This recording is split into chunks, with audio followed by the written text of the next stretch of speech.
Well, howdy folks, it's Matthew, your friendly neighborhood technician, making another video for you out of Boise, Idaho. As you can see, we are looking at the front of the Toyota 4Runner engine here. This is the rust bucket I've been working on for the better part of the year, changing transmission, fixing the engine up, getting all the cancer and rust cut out of it, the frame, the transmission, the engine, you name it, kind of restoring everything.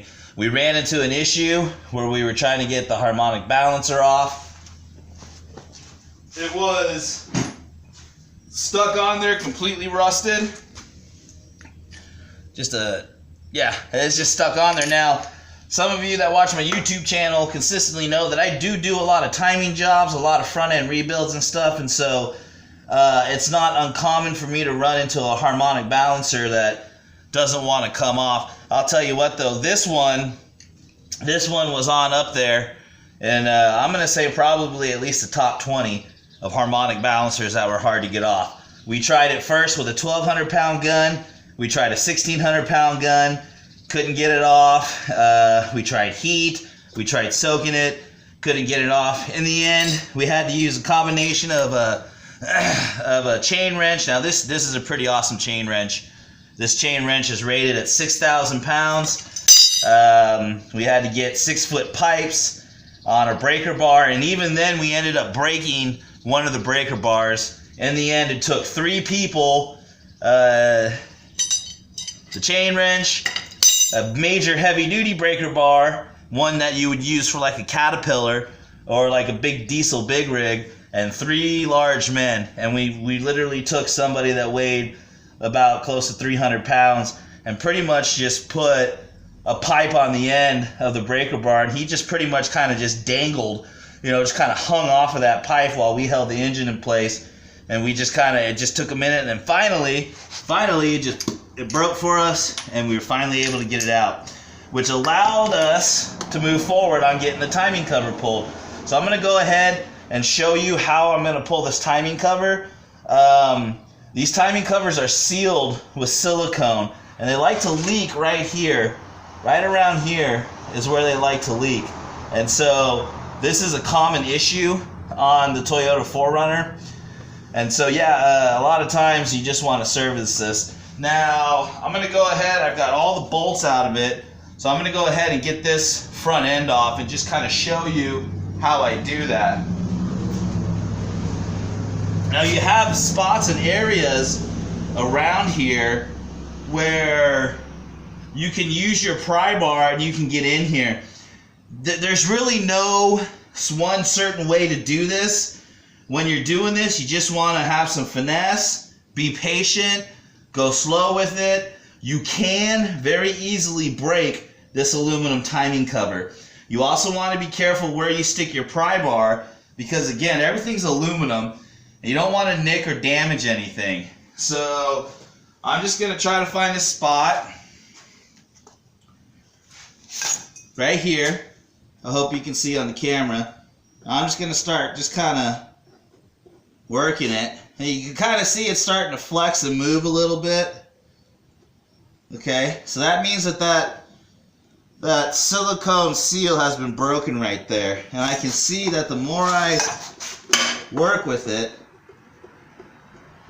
the more it starts to break. I can see it starting to separate here as well.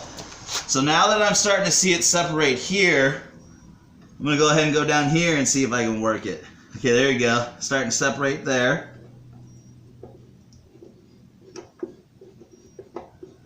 Okay, now that I'm working it like this, I want to see where else I might want to get it to separate at. Okay. Let's go around to this side. Alright, see? Just give it a little just a little wiggle. There we go.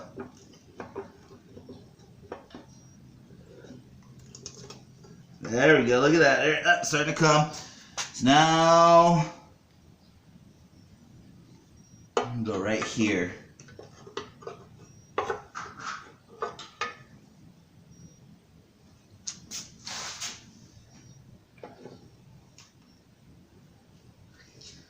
Alright, I'm past this dowel pin that I can see.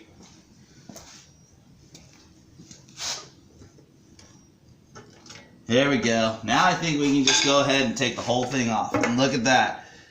Wham. Oh boy, it looks like there's bearing inside of here. Yeah, this oil pump. I'm thinking this oil pump bearing might need to be changed. And there you go, folks. Just in case you're wondering, this is your oil pump right here.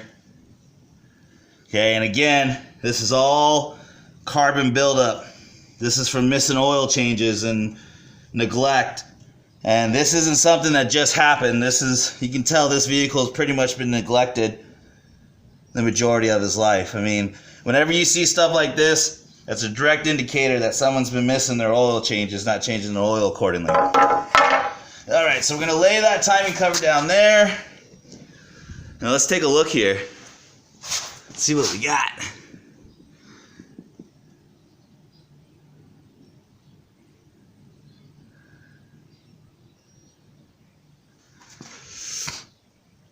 I don't see too much crud. I'm going to tell you what.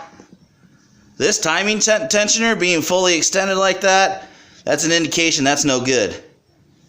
And we probably want to, go ahead and get that changed as well while we are in here. So I'm going to show you how to set TDC on here in the next video, how to line up all the marks and all that other stuff like you see here. One of the problems that I ran into in getting this timing cover off was removing the VVT oil solenoids, oil pressure solenoids. And if you can see, my next project now to tackle is the fact that one broke off inside of the cylinder head right here. It's just the story of my life on this stinking job. And like I said, in the future, when I start seeing stuff like this, or if I have something as simple as a transmission pan that won't come off without the bolts breaking, I've learned my lesson. That's a real good indicator that you just don't need to be touching this job at all. Probably should have just sent it to the junkyard, because like I said, I've been working on this thing forever. It gets frustrating when you spend 2 or 3 days trying to get something apart and you can't get it apart. So normally, so what I do is I actually put it down. I'll put it down for a week or two and not mess with it, not touch it, and then come back to it. And it's kind of like with this harmonic balancer, man. We messed with that thing for days trying to get it off. Even broke one of the breaker bars trying to get it off. And then about a week later, we all got back together again and went at it. And next thing you know, wham, it came off. So now that I got the timing cover off, I'll be able to service the timing. I'm going to have to work on getting this VVT solenoid out. And then I'm going to have to work on getting this intake off. And like I said, I've already tried to do it, and it's rusted to the engine block there. And I've already broken bits off trying to get them out and all that other good stuff. So this is going to be a interesting feat to get that off. So there you go, folks. There's an update on the Toyota 4Runner project. Slowly but surely moving forward, so I can't complain too much. All right, everybody. Well, just want to let you know I have merchandise now that I'm selling. I know on my cell phone I can go underneath and I can see the link down there to buy t-shirts. I got a couple of really cool work shirts for sale on there. So if you don't mind helping me out, supporting me, and buying some shirts, that'd be awesome. If you have any questions, just shoot me your email in the comments or ask me in the comments. I'll do my best to get back to you and help you out with any of your projects that you got going on. So that's it for this video, guys. This is Matthew, your friendly neighborhood technician, signing off.